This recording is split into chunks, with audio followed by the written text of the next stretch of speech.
Bueno, buenos días a todos, que Dios les bendiga. Bueno, damos gracias a Dios por un domingo más estar aquí en el templo, reunidos como iglesia para este tiempo de la escuela dominical. Saludamos a cada uno de los hermanos presentes y también estamos saludando a todos aquellos que nos están viendo y escuchando por Facebook y después algunos que nos van a estar viendo y escuchando también en YouTube. Vamos a leer un pasaje que está en Mateo capítulo 5, yo lo voy a leer en el Sermón del Monte, los versículos del 10 al 12. Estas fueron palabras de Cristo cuando estaba enseñando a sus discípulos. Dice: bienaventurados los que padecen persecución por causa de la justicia, porque de ellos es el reino de los cielos. Bienaventurados sois cuando por mi causa os vituperen y os persigan y digan toda clase de mal contra vosotros mintiendo. Gozaos y alegraos, porque vuestro galardón es grande en los cielos, porque así persiguieron a los profetas que fueron antes de vosotros. Bien, vamos a orar. Buenos días. No, parece que...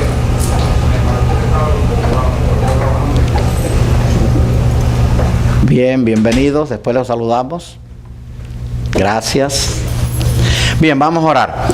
Señor y amante Padre, te damos gracias por tu amor, por tu misericordia, por lo bueno que tú eres. Te pedimos ahora por este estudio de la escuela dominical que tú nos uses como instrumento para dar el mensaje que tú quieres y también que prepares cada uno de nuestros corazones, incluyendo el mío, para recibirlo. Te lo pedimos todo humildemente en el nombre de tu Hijo amado Jesucristo. Amén. Bien, vamos a tener esta parte número 17 del libro de Apocalipsis y leí este pasaje que está en el Sermón del Monte. Dice: bienaventurados los que padecen persecución. Bueno, va a haber una gran persecución, precisamente lo vamos a ver en el tiempo del anticristo, aquellos que se han convertido durante esa gran tribulación, pero hoy en día también hay una persecución de los creyentes a través de toda la historia de estos 2000 años. La iglesia ha sido perseguida de muchas formas, de muchas maneras. En el tiempo del Imperio Romano, pues los quemaban, los flagelaban, los echaban al foso de los leones.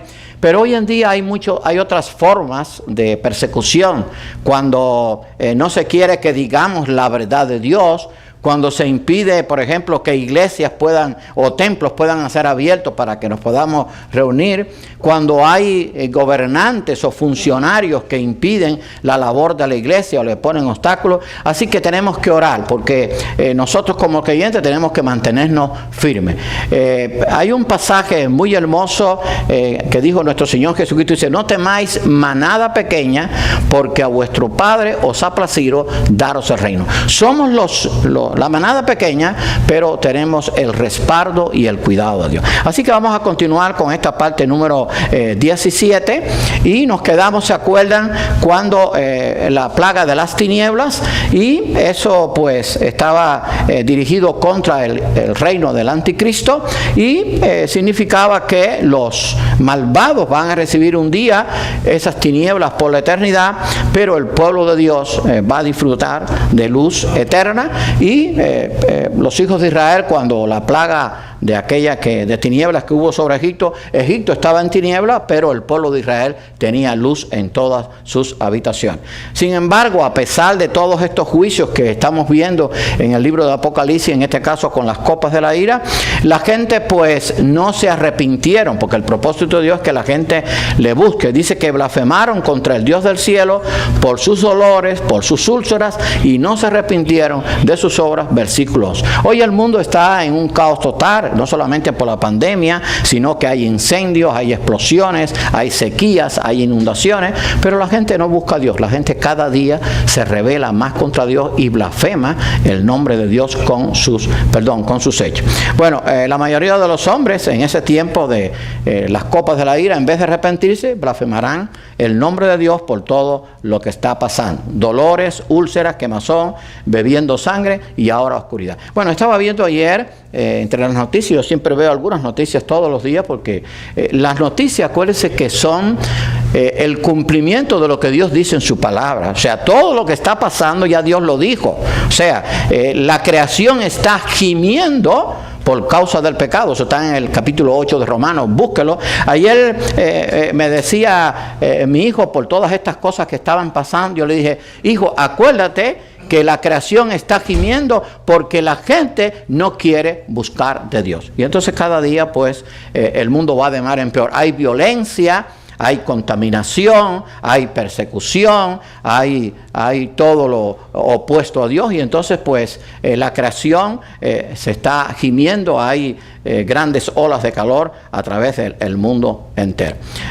Nuestro mundo hoy actúa igualmente, o sea, una pregunta, ¿no actúa nuestro mundo hoy igualmente? O sea, a pesar de todo lo que ve, de la predicación de la palabra, de lo que han hecho los cristianos a través de estos 2000 siglos, pues en vez de buscar a Dios, lo que hacen es blasfemar el nombre de Dios. Están viendo todo lo que sucede a su alrededor, y en vez de arrepentirse, se alejan cada día más de Dios. O sea, nosotros tenemos que orar todos los días. Ahorita dedicamos un tiempo, siempre dedicamos un tiempo a orar antes de la escuela dominical, comenzamos antes, y entonces tenemos que orar para que nosotros podamos ser portadores del mensaje de Dios. Yo como pastor tengo la responsabilidad de enseñar la palabra de Dios, de predicar la palabra de Dios, de tratar de escudriñar la palabra de Dios para darles a ustedes lo mejor. Esa es mi responsabilidad. Pero la responsabilidad mía también como creyente, y de ustedes como creyentes, no solamente es escudriñar la palabra, conocer la palabra, sino vivir conforme a la palabra. Porque dice la Biblia que somos luz del mundo y sal de la tierra. Nosotros le tenemos que dar un mensaje a esa gente que está allá afuera, que hay esperanza, que hay una vida eterna, que hay una segura victoria, y que todo esto que está pasando ahora va a pasar definitivamente, y la victoria final va a ser de Dios. Pero el mensaje lo tenemos nosotros, y como iglesia tenemos que darlo. Por eso, pues cuando oímos estas noticias de que hay iglesias que han cerrado, o templos donde se reúne la iglesia, que han cerrado y que posiblemente no abran, hermano, eso sí es muy triste, pero muy triste. Nosotros tenemos, y decíamos ahorita, tenemos que dar gracias por este ministerio. Estamos aquí predicando el evangelio, lo hemos estado haciendo durante todo este tiempo, sin excepción. No nos hemos dejado de reunir ni un día. Pero tenemos que dar gracias a Dios, porque la gloria es para Dios, no para nosotros. O sea, no es porque nosotros seamos mejores que otros. Simplemente Dios tiene un plan con cada vida, con cada iglesia. Lo único que tenemos que hacer es proponernos ser fiel a Dios. Mi única preocupación es que yo siempre pueda enseñar la palabra de Dios. No es mi palabra, no es mi concepto, no es mi idea, no es lo que yo creo, es lo que Dios dice. Y eso es lo que va a mantener a la iglesia viva. Y eso es lo que nos va a capacitar para poder llevar un mensaje de esperanza a ese mundo que está allá afuera y está perdido.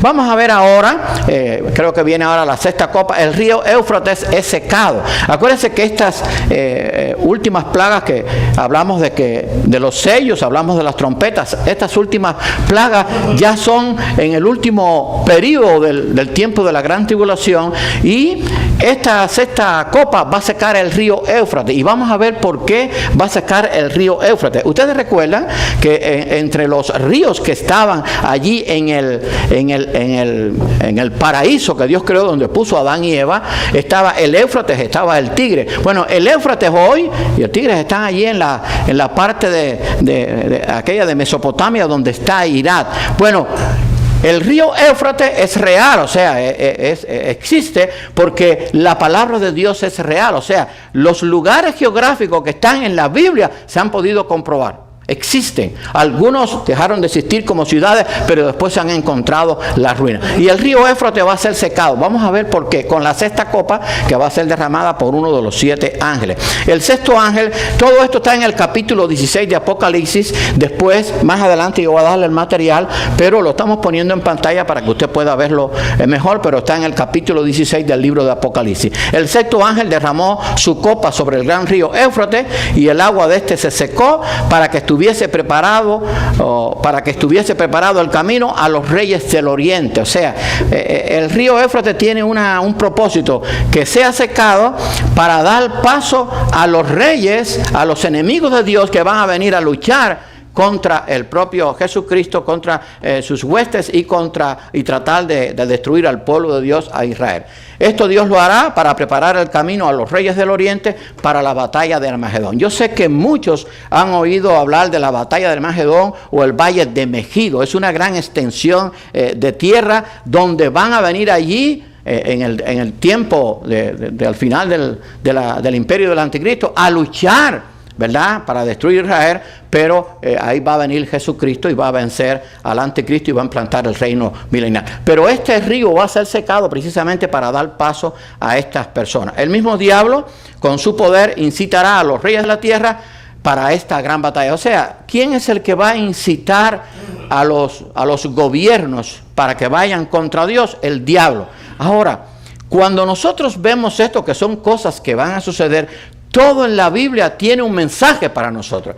La pregunta es, ¿qué está pasando ahora en el mundo? Porque el diablo sigue con su mismo poder. El diablo ahora sabe que le queda poco tiempo y está tratando de hacer todo lo posible para hacer daño al pueblo de Dios. No solamente a Israel, sino también al pueblo de Dios, a la iglesia. Ahora, dice que en este tiempo el diablo va a incitar a los reyes de la tierra para esta batalla. Pero hoy estamos viendo algo. El diablo está incitando a los gobiernos del mundo para que vayan contra Dios, para que vayan contra la iglesia, para que vayan contra todo lo que enseña la Biblia.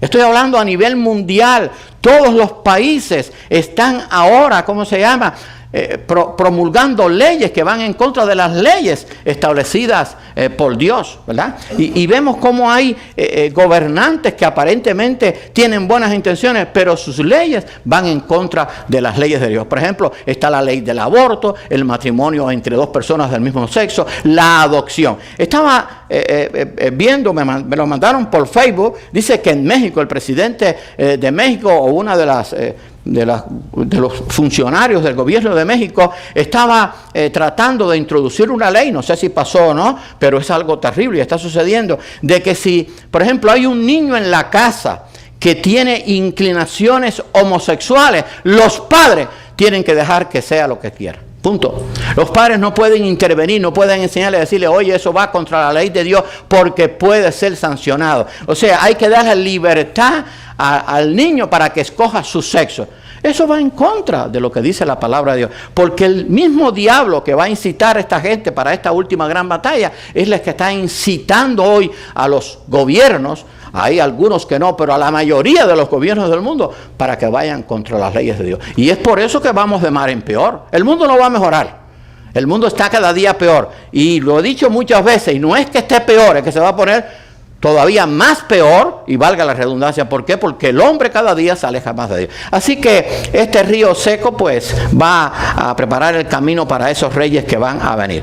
Dicen los versículos 13 y 14, acuérdense que esto es en el capítulo 16 de Apocalipsis, y vi salir de la boca del dragón, que en este caso es el diablo, y de la boca de la bestia, en este caso del anticristo, y de la boca del falso profeta, que viene siendo la labor del Espíritu Santo, esa es la Trinidad diabólica, 3 espíritus inmundos a manera de rana, que son espíritus de demonios. O sea, 3 espíritus a manera de rana, pues son espíritus de demonios. Voy a ver la otra parte, que hacen señales y van a los reyes de la tierra en todo el mundo para reunirlos a la batalla de aquel gran día del Dios Todopoderoso. O sea, que estos espíritus en manera de rana van a ir a los reyes de la tierra, van a hacer señales y los van a cautivar y los van a comprometer para que vayan contra el pueblo de Dios. Ahora, ¿por qué las ranas? Acuérdense que una plaga de ranas en Egipto, una de las plagas fue la rana. Porque la rana era adorada en Egipto, era parte de los dioses de Egipto. O sea, acuérdense que los que practican la idolatría o adoran animales, o adoran al sol, o adoran a la luna, adoran a los árboles, pero no adoran al verdadero Dios. Las ranas era uno de los dioses que tenían el pueblo egipcio. Por eso Dios le envió la plaga de las ranas. Casi todas las plagas de Egipto, y después eso lo vimos ya, casi todas las plagas de Egipto tenían que ver con algún dios de ellos. Por ejemplo, cuando Dios mandó y el río Nilo se convirtió en sangre, el río Nilo era adorado por los egipcios, creían que era algo. Y cada plaga tenía que ver con sus dioses. Y ellos decían, esto no puede ser. Bueno, estos espíritus, que son espíritus diabólicos, van a hacer señales y van a cautivar a los reyes de la tierra. Todo el poder de la Trinidad diabólica será puesto en acción para llevar a efecto esta batalla donde él piensa que podría ganar. Sí, porque acuérdense que el diablo tiene un gran poder, no es todopoderoso, pero el diablo todavía cree que puede vencer a Dios. O sea, acuérdense que cuando hubo la rebelión en el cielo de Lucero, léalo, eso está en el capítulo 14 de Isaías, y también creo que está en el capítulo 37 de Ezequiel, narrado la rebelión en el cielo. Él pensaba que podía darle un golpe de estado a Dios. Y por eso incitó a la tercera parte de los ángeles para que se rebelara. Pero ¿qué pasó? Él no sabe que Dios es todopoderoso y que él había sido creado por Dios. Claro, era un ángel perfecto. Después se rebeló porque tenía la libertad de escoger adorar a Dios o no. Y entonces pues fue echado del cielo. Pero en esta oportunidad él también va a creer que va a poder vencer. Porque acuérdense que esta batalla va a ser no solamente para tratar de destruir al pueblo de Dios en sentido general, al pueblo cristiano, y en este caso al pueblo de Israel, pero se van a enfrentar al mismo Jesucristo en el caballo blanco que va a aparecer allí en el capítulo 19. Ahora bien, en el tiempo del imperio egipcio y cuando usted ve todo esto, ve que las cosas que sucedieron en Egipto pues son muy semejantes, claro, en menor grado en Egipto, con lo que va a suceder al tiempo del fin. Dijimos en el estudio del miércoles que Egipto, en el terreno profético, simboliza al mundo. Ahora, en el tiempo del imperio egipcio, Dios secó parte del Mar Rojo, ¿se recuerdan? Para que su pueblo pudiera pasar y destruir allí al ejército de Faraón. Eso está en Éxodo capítulo 14. Cuando doy la cita, y yo sé que algunos se ríen porque yo lo repito, verifíquenlo.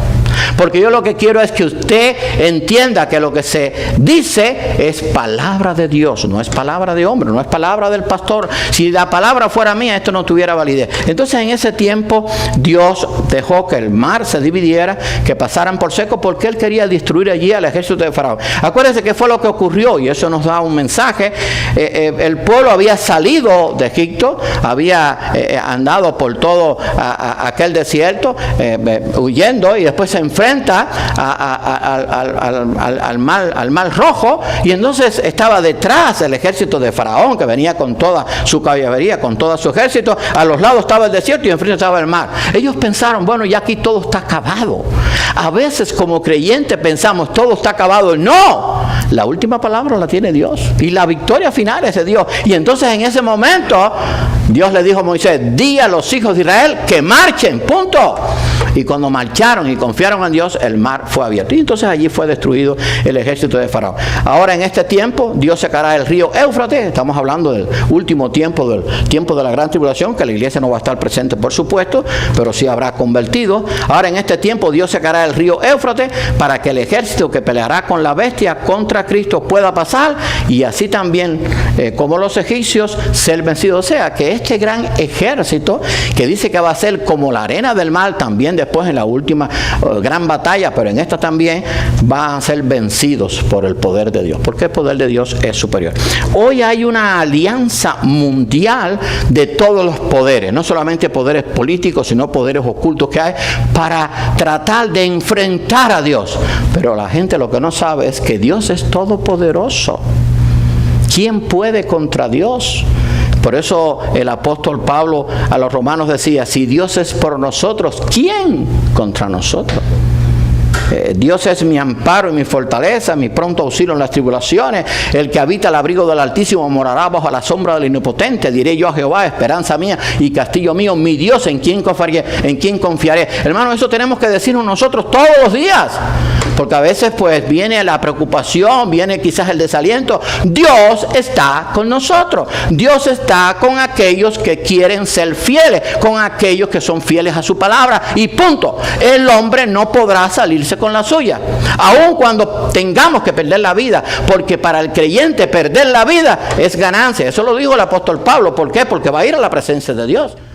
Decía, para mí el vivir es Cristo, o sea, vivir agradando a Cristo y el morir es ganar. Así que va a secarse el río Éufrates para esta gran batalla. Ahí vemos así está descrito en el caballo blanco, la espada que sale de su boca, sus ojos como llama de fuego, en su muslo Rey de Reyes y Señor de Señores. Así está descrito en Apocalipsis, después de verifículo. Y vi a la bestia y a los reyes de la tierra y a sus ejércitos reunidos para guerrear contra el que montaba el caballo blanco, o sea, contra Cristo y contra su ejército. Acuérdense que cuando vimos la apertura de los sellos, también el anticristo va a querer asemejarse a Cristo y va a aparecer en un caballo blanco, y creemos que esos son los primeros 3 años y medio conquistando diplomáticamente el mundo. Pero en el capítulo 19 el que aparece en el caballo blanco sí es el propio Cristo como Rey de Reyes y Señor de Señores, y entonces él va a guerrear contra el ejército de el anticristo. Ahora vamos a ver que el misterio de Dios es terminado con la 7ª copa. O sea, acuérdense que los juicios de Dios en este tiempo es basado en el 7 sellos, 7 trompetas y 7 copas. El misterio de Dios terminado. O sea, lo que quiere decir esto, que todo lo que Dios ha planeado desde la eternidad se va a cumplir. Y nosotros entendemos ahora el misterio, y lo hemos dicho otras veces, por qué se reveló el hombre y Dios lo creó, por qué se revelaron los ángeles pero Dios los creó, por qué Dios tenía preparado a Cristo, por qué Dios tenía todo planeado y por qué va a ocurrir todo eso. Porque al final Dios va a implantar su reino eterno. Y ahí sí no hay más preocupación, ya lo dijimos, Dios va a implantar su reino eterno que va a ser por los siglos de los siglos. El 7º ángel, eso también está en el capítulo 16, en versículo 17, el 7º ángel derramó su copa por el aire y salió una gran voz del templo del cielo, del trono de Dios, diciendo, hecho está. Vamos a ver ese hecho está después más adelante. Hermano, el reino eterno de Dios, la victoria de Dios ya está hecha, o sea, está ganada, aunque todavía no se haya efectuado la batalla, porque nada puede impedir que Dios haga lo que tiene determinado hacer, porque Él es el todopoderoso, Él es el omnisapiente, Él es de infinito poder, de infinita majestuosidad. O sea, para Dios ya todo lo que va a hacer es como si estuviera hecho. Y entonces aquí dice que había una voz del cielo que decía, hecho está. O sea, lo que Dios tenía planificado y su victoria es como si estuviera hecho. Va a ser así. Nada de esto todavía ha ocurrido. Va a ocurrir, pero la victoria es de Dios. Ahora, ¿por qué vierte este ángel su copa en el cielo? A veces cuando estudiamos la Biblia, hermanos, hay que hacerse preguntas. Porque la única forma de yo poder escudriñar la Escritura, acuérdense que Jesucristo nos dijo que escudriñáramos las Escrituras. Dice, escudriñar las Escrituras porque ellas son las que dan testimonio a mí. Escudriñar la Escritura no es leerse un capítulo de carretilla ahí rápido y ya terminarlo. Usted lo puede hacer.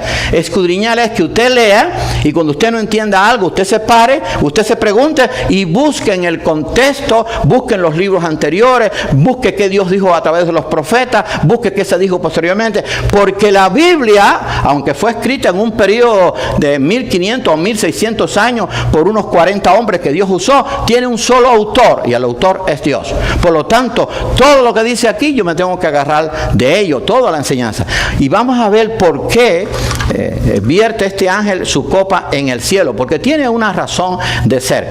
Porque este es el campo o el lugar asignado a Satanás y sus huestes después de la rebelión en el tercer cielo. Con razón escribió Pablo. Acuérdense que cuando hubo la rebelión en el tercer cielo, el diablo fue arrojado junto con sus ángeles al segundo cielo, el cosmos, y claro, tiene acceso aquí a la tierra. Por eso el apóstol Pablo, que acuérdense que el apóstol Pablo no solamente había sido un perseguidor, era un hombre muy instruido, era un hombre muy capacitado, era un fariseo de fariseos, se conocía la ley al dedillo, pero también pues tenía una instrucción, había sido enseñado a los pies de Gamaliel en la mejor universidad de su tiempo. Pero la mayor sabiduría, el mayor conocimiento de Pablo es que estuvo en el tercer cielo, y toda la revelación que escribió era porque Dios se la revelaba. Y entonces Pablo escribió esto a la iglesia de Éfeso, lo siguiente: Él os dio vida a vosotros cuando estabas muertos en vuestros delitos y pecados, en los cuales anduvisteis en otro tiempo, siguiendo la corriente de este mundo. Así estábamos nosotros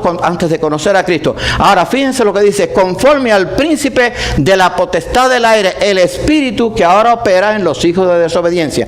¿Quién es el príncipe de la potestad del aire? Satanás, que dirige a todos sus huestes. Por eso es que este ángel derrama su copa sobre el aire, porque allí en el segundo cielo, que es el cosmos, y con acceso a la tierra, está toda esa hueste de maldad, de ángeles que se rebelaron, que se convirtieron en demonios. Y aquí viene un paréntesis, aunque esto viene más adelante en el estudio. La pregunta que algunos se ha hecho: bueno, si en la tierra es donde el hombre ha pecado, aquí es donde el hombre se ha rebelado contra Dios, aquí es donde los hombres han ido contra Dios y contra todos los seguidores de Dios, contra el pueblo de Israel, contra la iglesia, ¿por qué tiene que ser destruido el universo?